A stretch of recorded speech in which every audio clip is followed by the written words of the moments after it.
A lot of people talking about this one today. Well, let's get straight out to Chase Howell, who's live on Clifton Road across from Emory Point, where that investigation was centered. Chase, you were the first reporter on the scene. What can you tell us?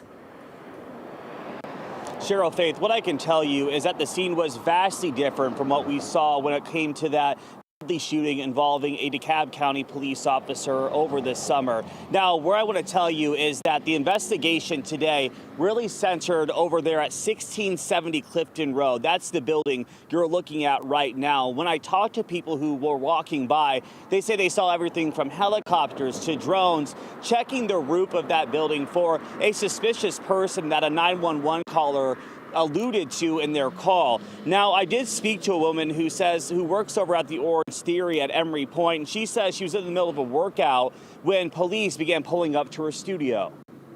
They all reached into the back of their vehicles. They grabbed out their AKs.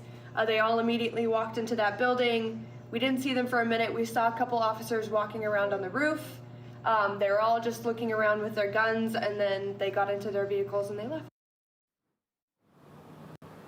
You know, something incredible our Savannah Levins pointed out was it took 11 minutes for law enforcement to get that call, to get here, put drones up, and clear the roof from any weapons. And you guys, it makes you think about how those law enforcement felt that responded to the scene, because it's been less than a year since DeKalb County police officer David Rose was killed in the line of duty over the summer when there was an active shooter outside the CDC, and this is exactly right across the street from where they were investigating today.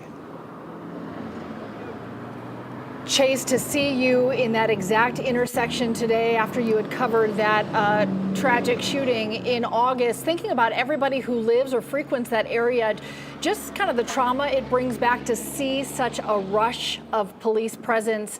But you have to believe that some of that response was because of what happened just a few months ago.